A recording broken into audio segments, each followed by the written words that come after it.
Il était une fois un roi et une reine qui avaient deux beaux garçons. Ils croissaient comme le jour tant ils se faisaient bien nourrir. La reine n'avait jamais d'enfants qu'elle n'envoya convier les fées à leur naissance. Elle les priait toujours de lui dire ce qui leur devait arriver.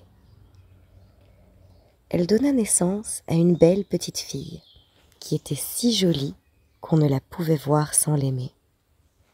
La reine, ayant bien régalé toutes les fées qui étaient venues la voir, quand elles furent prêtes à s'en aller, elle leur dit « N'oubliez pas votre bonne coutume et dites-moi ce qui arrivera à Rosette, car c'est ainsi que l'on appelait la petite princesse. » Les fées lui dirent qu'elles avaient oublié leur grimoire à la maison, qu'elles reviendraient une autre fois la voir. « Ah, dit la reine, cela ne m'annonce rien de bon. Vous ne voulez pas m'affliger par une mauvaise prédiction, mais je vous en prie, que je sache tout, ne me cachez rien. » Elle s'en excusait bien fort, et la reine avait encore plus envie de savoir ce que c'était. Enfin, la plus jeune des fées lui dit « Nous craignons, madame, que Rosette ne cause un grand malheur à ses frères, qu'il ne meure dans quelque affaire pour elle. Voilà tout ce que nous pouvons deviner sur cette belle petite fille.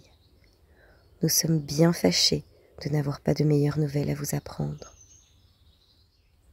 Elles s'en allèrent, et la reine resta si triste que le roi s'en aperçut à sa mine. Il lui demanda ce qu'elle avait. Elle répondit qu'elle s'était approchée trop près du feu, et qu'elle avait brûlé tout le lin qui était sur sa quenouille. « N'est-ce que cela ?» dit le roi. Il monta dans son grenier et lui apporta plus de lin qu'elle n'en pouvait filer en 100 ans.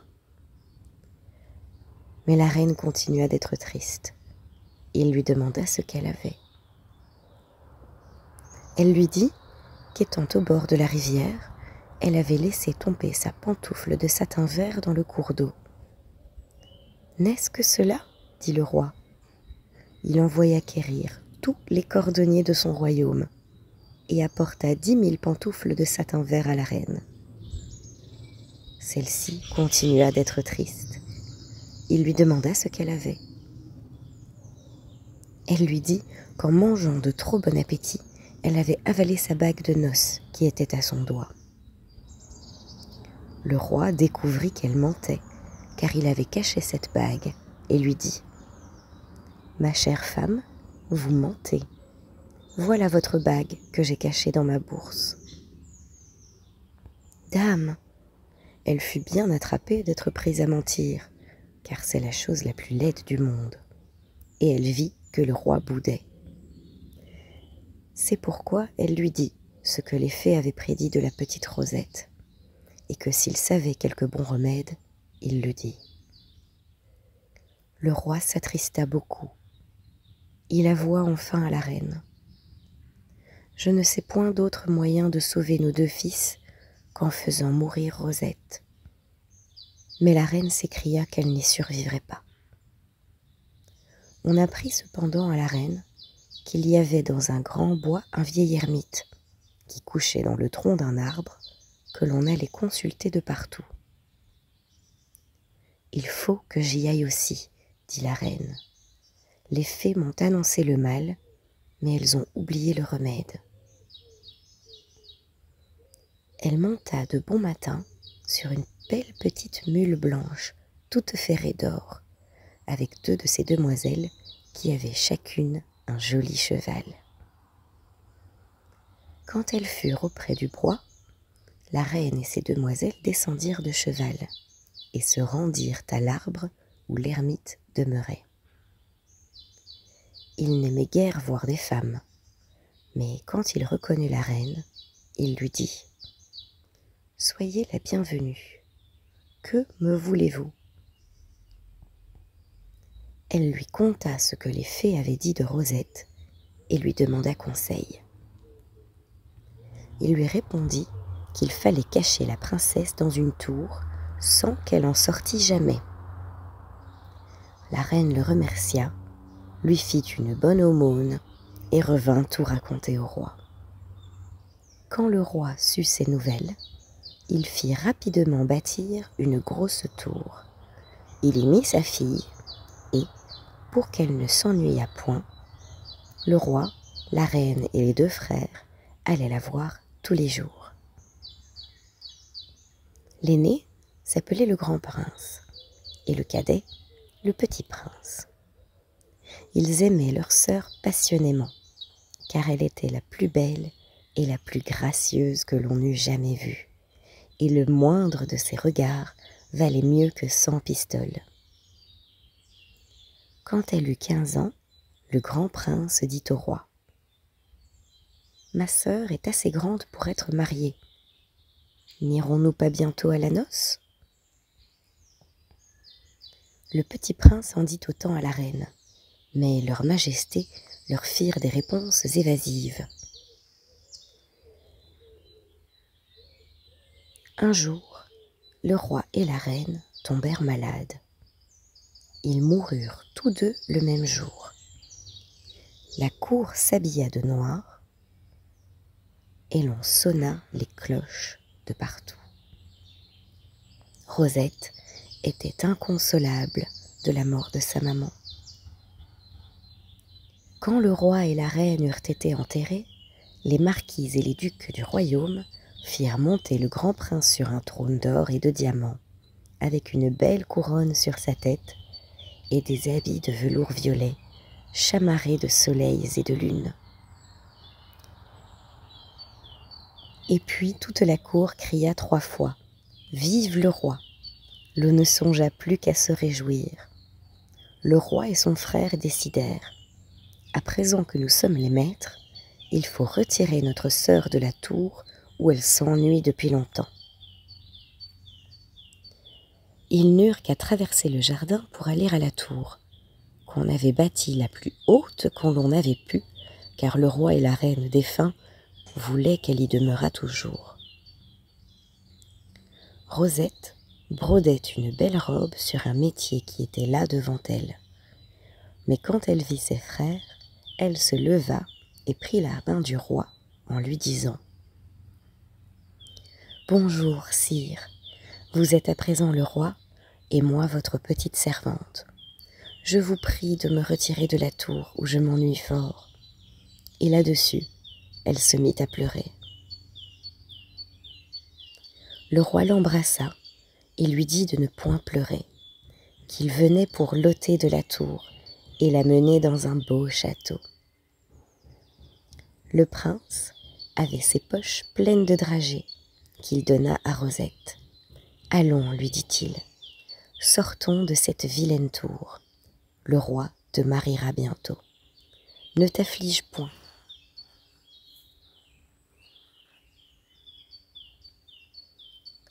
Quand Rosette vit le beau jardin tout rempli de fleurs, de fruits et de fontaines, elle demeura si étonnée qu'elle ne pouvait pas dire un mot, car elle n'avait encore jamais rien vu d'aussi beau. Elle regardait de tous côtés, elle marchait, elle s'arrêtait, elle cueillait des fruits sur les arbres et des fleurs dans le parterre. Son petit chien, appelé Frétillon, qui était vert comme un perroquet, qui n'avait qu'une oreille et qui dansait à ravir, allait devant elle, faisant jappe, jappe, jappe, avec 1000 sauts et 1000 cabrioles. Frétillon réjouissait fort la compagnie. Il se mit tout d'un coup à courir dans un petit bois. La princesse le suivit et fut émerveillée de voir, dans ce bois, un grand paon qui faisait la roue et qui lui parut si beau qu'elle n'en pouvait détourner ses yeux.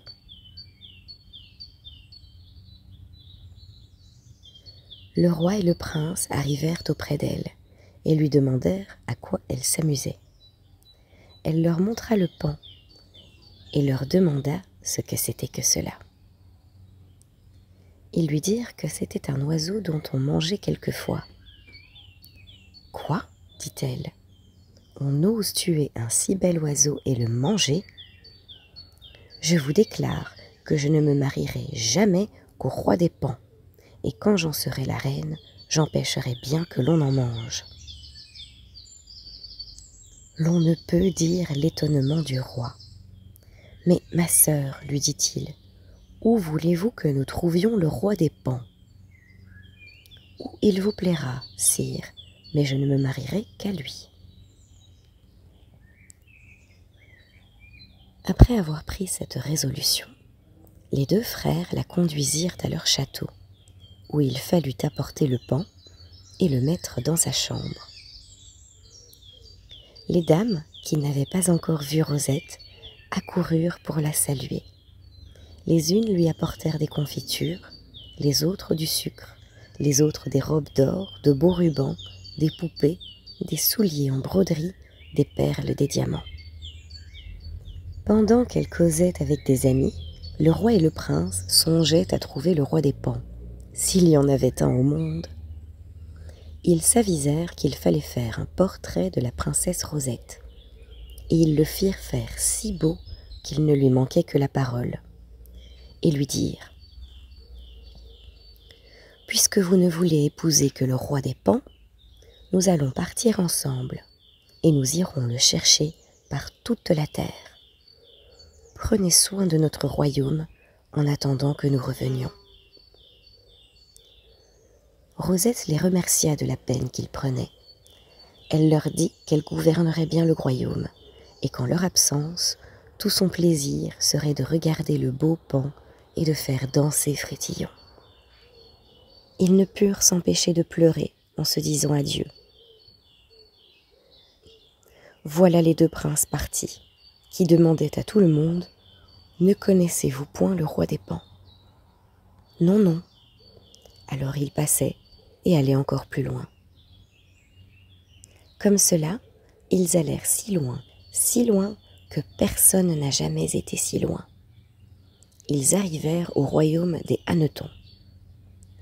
Il ne s'en est point encore tant vu. Ceci faisait un si grand bourdonnement que le roi avait peur de devenir sourd. Il demanda à celui qui lui parut le plus raisonnable s'il ne savait point en quel endroit il pourrait trouver le roi des Pans. « Sire, lui dit le hanneton, son royaume est à 30 000 lieues d'ici. Vous avez pris le plus long chemin pour y aller. »« Et comment savez-vous cela ?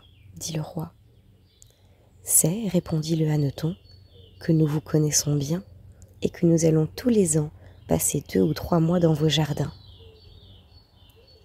Voilà le roi et son frère qui prirent le hanneton bras dessus, bras dessous. En guise d'amitié, ils dînèrent ensemble. Ils virent avec admiration toutes les curiosités de ce pays-là, où la plus petite feuille d'arbre vaut une pistole. Après cela, ils partirent pour achever leur voyage, et comme ils savaient le chemin, ils ne mirent pas longtemps. Ils voyaient tous les arbres chargés de pans, et tout en était si rempli qu'on les entendait crier et parler de 2 lieues. Le roi disait à son frère : « Si le roi des Pans est un Pan lui-même, comment notre sœur prétend-elle l'épouser ? Il faudrait être fou pour y consentir. Voyez la belle alliance qu'elle nous donnerait. Des petits ponneaux pour neveux. » Le prince n'en était pas moins en peine. « C'est là, dit-il, une malheureuse fantaisie qui lui est venue dans l'esprit. Je ne sais où elle a été devinée qu'il y a dans le monde un roi des Pans. » Quand ils arrivèrent à la grande ville, ils virent qu'elle était pleine d'hommes et de femmes, mais qui avaient des habits faits de plumes de paon, et qu'ils en mettaient partout comme une fort belle chose. Ils rencontrèrent le roi, qui allait se promener dans un beau petit carrosse d'or et de diamants que 12 pans menaient à toute bride. Ce roi des Pans était si beau que le roi et le prince en furent charmés. Il avait de longs cheveux blonds et frisés, le visage blanc, une couronne de queue de paon. Quand il les vit, il jugea que puisqu'ils avaient des habits d'une autre façon que les gens du pays, il fallait qu'ils fussent étrangers. Et pour le savoir, il arrêta son carrosse et les fit appeler. Le roi et le prince vinrent à lui. Ayant fait la révérence, ils lui dirent « Sire, nous venons de bien loin pour vous montrer un beau portrait. » Ils tirèrent de leur valise le grand portrait de Rosette. Lorsque le roi des Paons l'eut bien regardé, il dit « Je ne peux croire qu'il y ait au monde une si belle fille. »« Elle est encore 100 fois plus belle, » dit le roi. « Ah, vous vous moquez, » répliqua le roi des Paons. « Sire, dit le prince, voilà mon frère qui est roi comme vous. Notre sœur, dont voici le portrait, est la princesse Rosette. Nous venons vous demander si vous voulez l'épouser. Elle est belle et bien sage, et nous lui donnerons un boisseau d'écus d'or. »« Oui, dit le roi, je l'épouserai de bon cœur. Elle ne manquera de rien avec moi, je l'aimerai beaucoup. Mais je vous assure que je veux qu'elle soit aussi belle que son portrait, sinon je vous ferai mourir. »« Eh bien, nous y consentons, dirent les 2 frères de Rosette. »« Vous y consentez, ajouta le roi. Allez donc en prison, et restez-y jusqu'à ce que la princesse soit arrivée. » Les princes le firent sans difficulté, car ils étaient bien certains que Rosette était plus belle que son portrait. Lorsqu'ils furent dans la prison, le roi allait les voir souvent, et il avait dans son château le portrait de Rosette, dont il était si fou qu'il ne dormait ni jour ni nuit. Comme le roi et son frère étaient en prison, ils écrivirent par la poste à la princesse de faire rapidement sa malle et de venir le plus vite possible parce que, enfin, le roi des Paons l'attendait. Ils ne lui dirent pas qu'ils étaient prisonniers, de peur de l'inquiéter trop. Quand elle reçut cette lettre, elle fut tellement transportée qu'elle pensa en mourir. Elle dit à tout le monde que le roi des Paons était trouvé et qu'il voulait l'épouser. On alluma des feux de joie, on tira le canon, l'on mangea des dragées et du sucre partout. Elle laissa ses belles poupées à ses amis et le royaume de son frère entre les mains des plus sages vieillards de la ville. Elle leur recommanda bien de prendre soin de tout, de ne guère dépenser et d'amasser de l'argent pour le retour du roi. Elle les pria de conserver son paon et ne voulut emmener avec elle que sa nourrice et sa sœur de lait, avec le petit chien vert Frétillon. Elles se mirent dans un bateau sur la mer.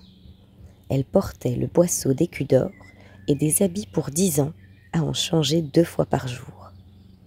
Elles ne faisaient que rire et chanter. La nourrice demandait au batelier « Approchons-nous, approchons-nous du royaume des Paons ?» Il lui disait « Non, non. » Une autre fois, elle lui demandait « Approchons-nous, approchons-nous ?»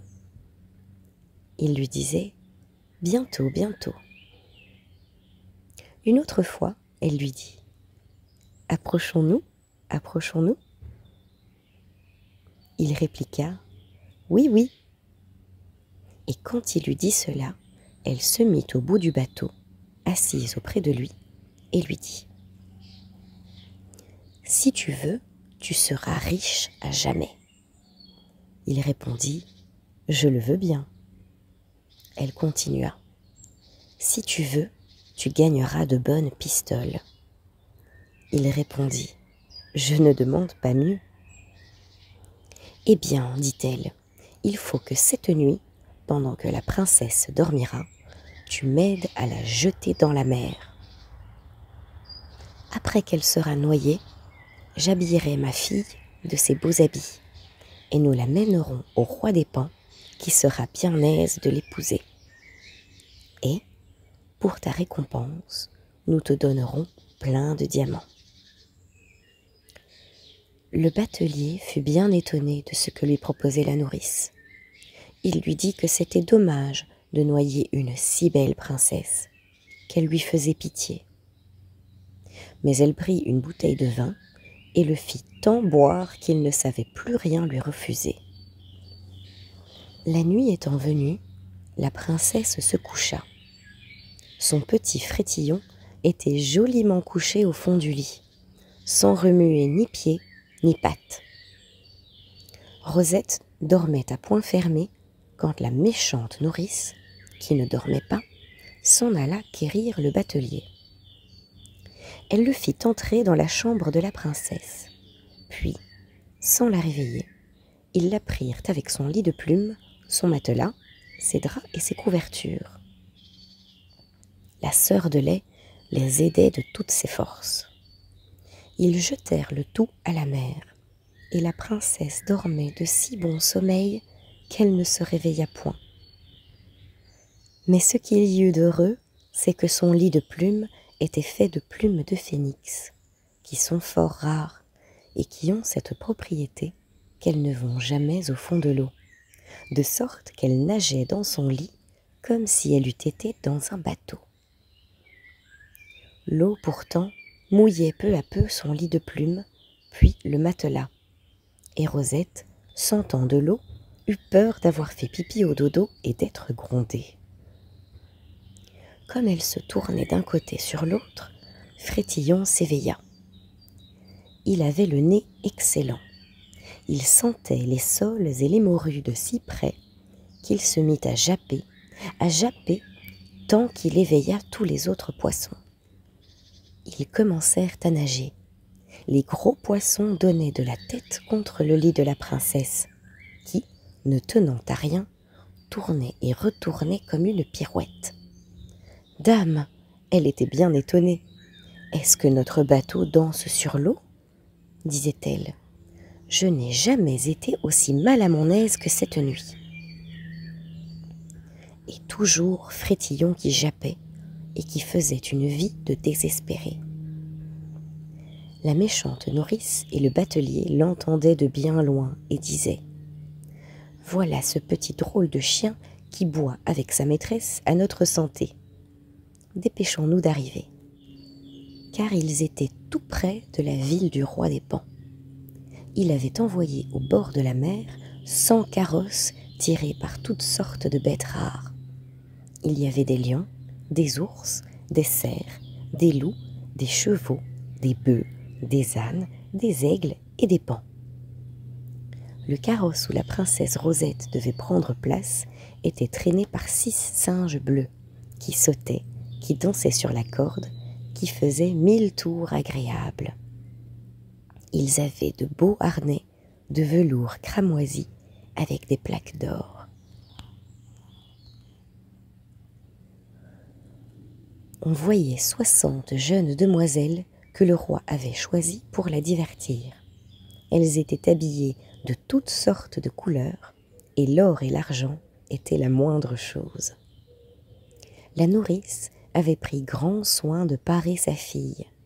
Elle lui mit les diamants de Rosette à la tête et partout, ainsi que sa plus belle robe. Mais elle était, avec ses ajustements, plus laide qu'une guenon.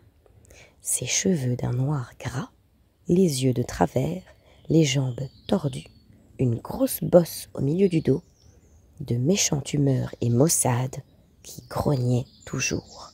Quand tous les gens du roi des Pans la virent sortir du bateau, ils demeurèrent si surpris qu'ils ne pouvaient parler. « Qu'est-ce que cela ?» dit-elle. « Est-ce que vous dormez ? Allons, allons, que l'on m'apporte à manger. Vous êtes de bonnes canailles, je vous ferai tous pendre. » À cette nouvelle, il se disait « Quelle vilaine bête!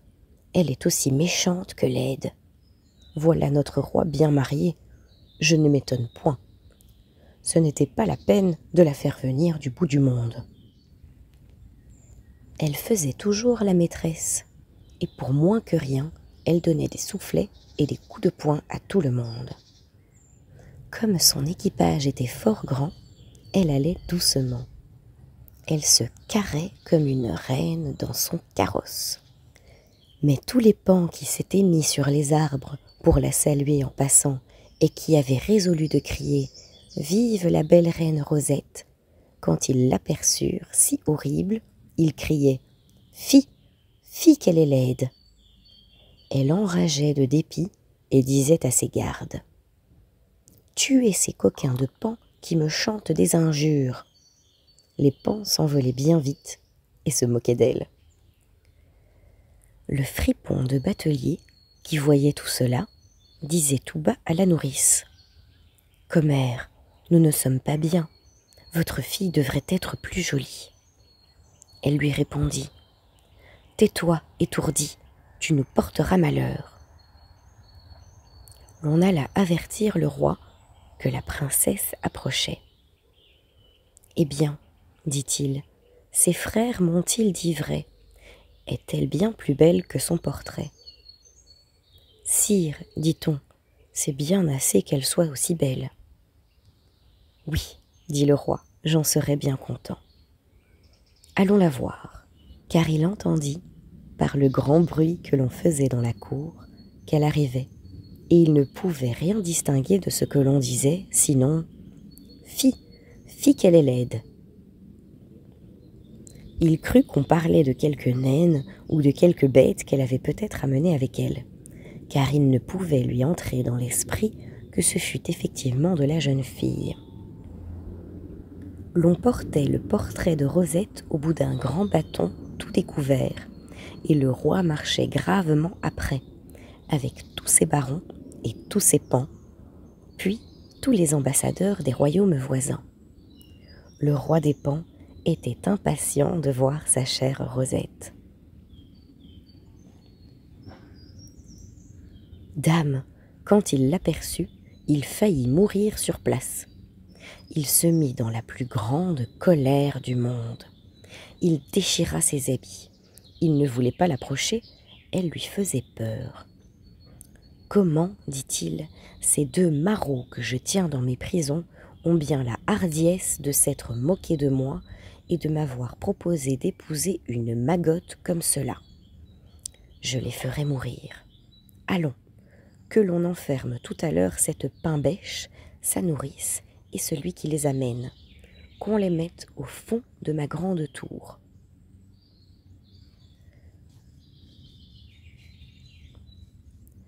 D'un autre côté, le roi et son frère, qui étaient prisonniers et qui savaient que leur sœur devait arriver, s'étaient habillés de beau pour la recevoir. Au lieu de venir ouvrir la maison et les mettre en liberté ainsi qu'ils l'espéraient, le geôlier vint avec des soldats et les fit descendre dans une cave toute noire, pleine de vilaines bêtes, où ils avaient de l'eau jusqu'au cou. « Hélas, se disaient-ils l'un à l'autre, voilà de tristes noces pour nous. Qu'est-ce qui peut nous procurer un si grand malheur ?» Ils ne savaient au monde que penser, sinon qu'on voulait les faire mourir. 3 jours se passèrent sans qu'ils n'entendissent parler de rien. Au bout de 3 jours, le roi des pans vint leur dire des injures par un trou. « Vous avez pris le titre de roi et de prince, leur cria-t-il, pour m'attraper et pour m'engager à épouser votre sœur. Mais vous n'êtes tous deux que des gueux qui ne valez pas l'eau que vous buvez. Je vais envoyer des juges qui feront bien vite votre procès. L'on file déjà la corde dont je vous ferai pendre. »« Roi des pans, répondit le roi en colère, n'allez pas si vite dans cette affaire, car vous pourriez vous en repentir. Je suis roi comme vous. J'ai un beau royaume, des habits et des couronnes et de bons écus. J'y mangerai jusqu'à ma chemise. Oh, vous êtes plaisant de nous vouloir pendre. Est-ce que nous vous avons volé quelque chose ?»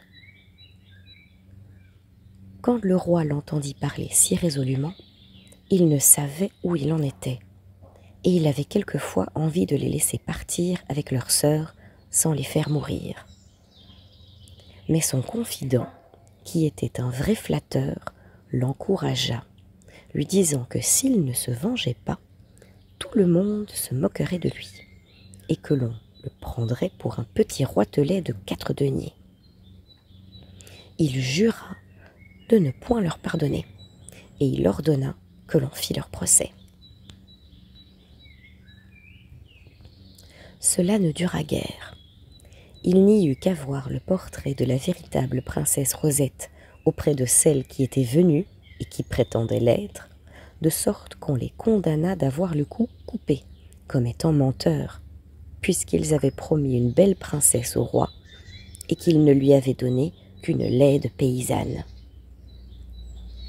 L'on alla à la prison leur dire cet arrêt, et ils s'écrièrent qu'ils n'avaient point menti, que leur sœur était princesse et plus belle que le jour, qu'il y avait quelque chose là-dessous qu'ils ne comprenaient pas, et qu'ils demandaient encore 7 jours avant qu'on les fît mourir, que peut-être pendant ce temps leur innocence serait reconnue. Le roi des Paons, qui était fort en colère, eut beaucoup de peine à accorder cette grâce, mais enfin il le voulut bien.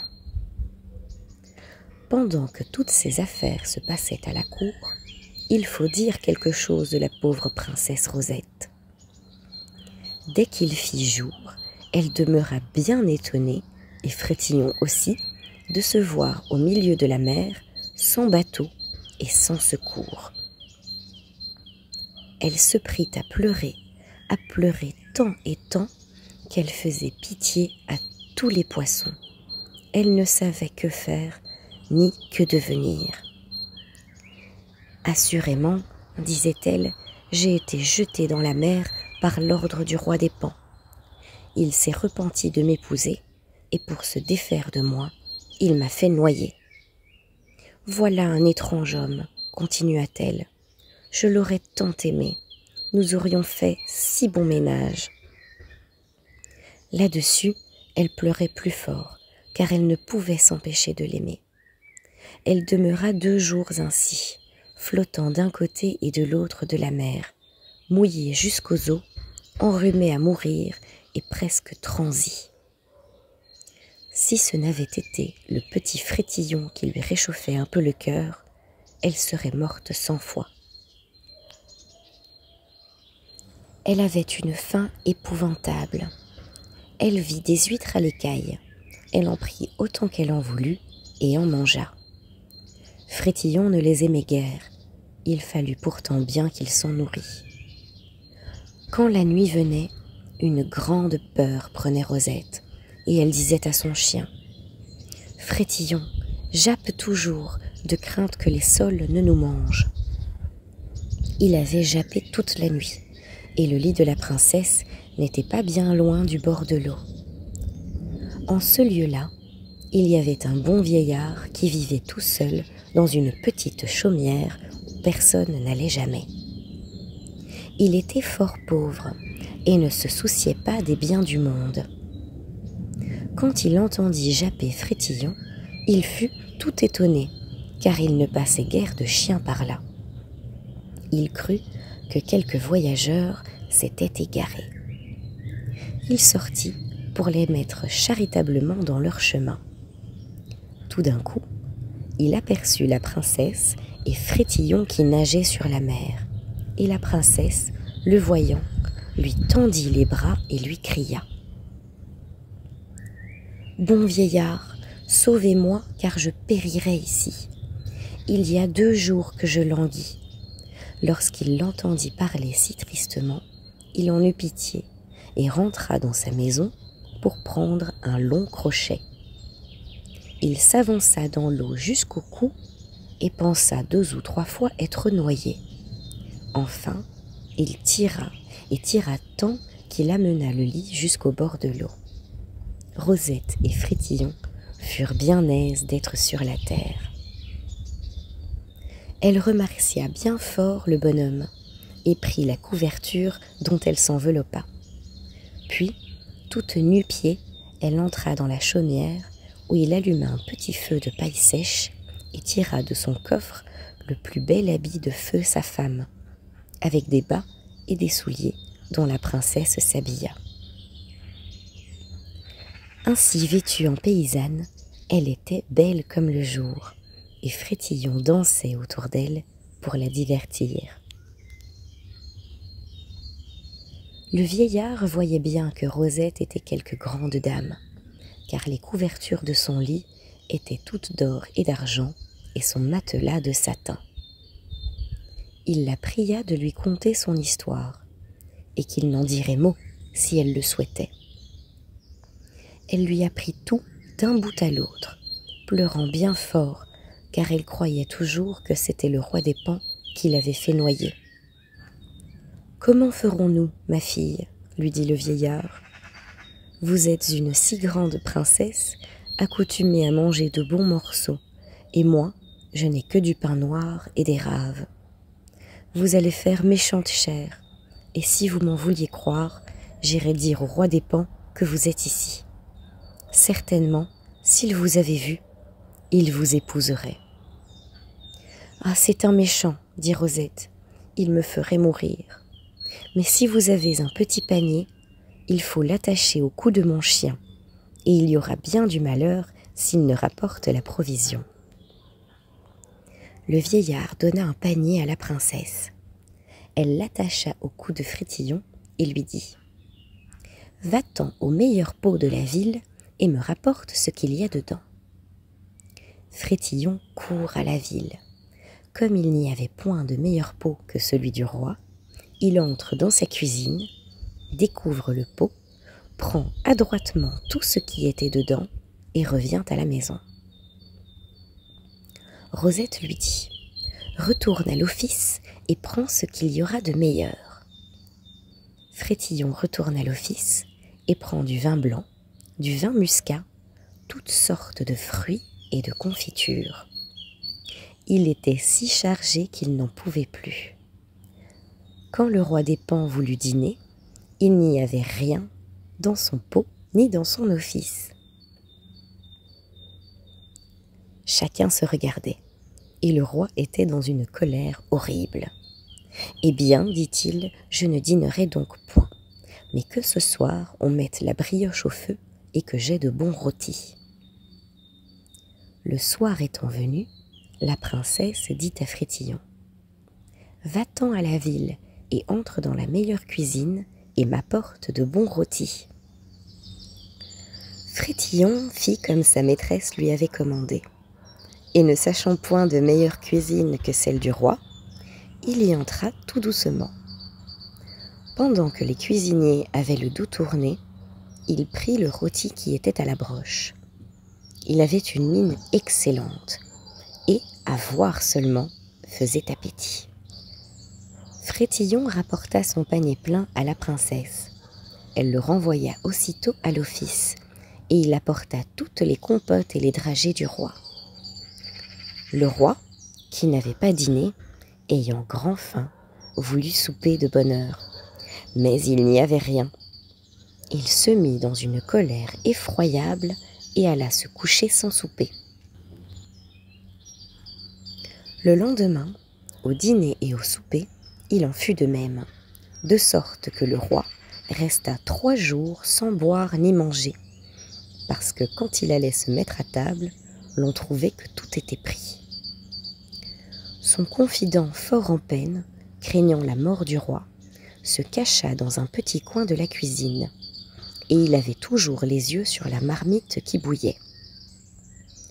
Il fut bien étonné de voir entrer tout doucement un petit chien vert qui n'avait qu'une oreille, qui découvrait le pot et mettait la viande dans son panier.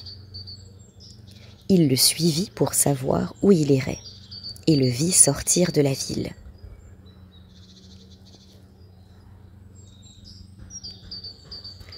Le suivant toujours, il fut chez le bon vieillard.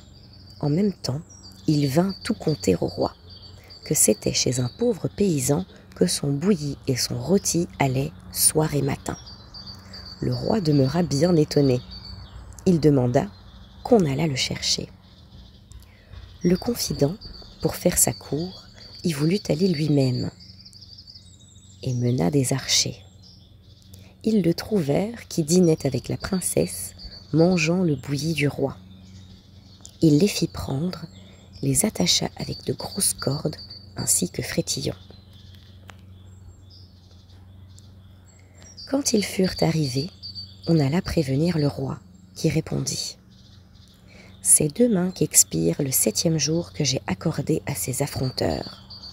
Je les ferai mourir avec les voleurs de mon dîner. » Puis, il entra dans sa salle de justice. Le vieillard se mit à genoux et dit qu'il allait lui conter tout. Pendant qu'il parlait, le roi regardait la belle princesse et il avait pitié de la voir pleurer. Puis, quand le bonhomme eut déclaré que c'était elle qui se nommait la princesse Rosette, qu'on avait jetée dans la mer, malgré la faiblesse où il était d'avoir été si longtemps sans manger, il fit 3 sauts tout de suite et courut l'embrasser et lui détacher les cordes dont elle était prisonnière. Il lui dit qu'il l'aimait de tout son cœur. On fut en même temps quérir les princes, qui croyaient que c'était pour les faire mourir et qui arrivèrent fort tristes en baissant la tête. On alla de même quérir la nourrice et sa fille. Quand ils se virent, ils se reconnurent tous. Rosette sauta au cou de ses frères, et la nourrice et sa fille, avec le batelier, se jetèrent à genoux et demandèrent grâce. La joie était si grande que le roi et la princesse leur pardonnèrent, et le bon vieillard fut récompensé largement. Il demeura toujours dans le palais. Enfin, le roi des Paons fit toutes sortes de satisfactions au roi et à son frère, témoignant sa douleur de les avoir maltraités. La nourrice rendit à Rosette ses beaux habits et son boisseau d'écus d'or, et la noce dura 15 jours. Tous furent heureux, jusqu'à Frétillon, qui ne mangeait plus que des ailes de perdrix. Le ciel veille pour nous, et lorsque l'innocence se trouve en un pressant danger, il sait embrasser sa défense, la délivrer et la venger. À voir la timide Rosette, ainsi qu'un alcyon dans son petit berceau, au gré des vents voguer sur l'eau, on sent en sa faveur une pitié secrète. On craint qu'elle ne trouve une tragique fin au milieu des flots abîmés, et qu'elle n'aille faire un fort léger festin à quelque baleine affamée. Sans le secours du ciel, sans doute elle eût péri. Frétillon sut jouer son rôle contre la morue et la saule, et quand il s'agissait aussi de nourrir sa chère maîtresse. Il en est bien en ce temps-ci qui voudrait rencontrer des chiens de cette espèce. Rosette, échappée au naufrage, aux auteurs de ces mots, accorde le pardon.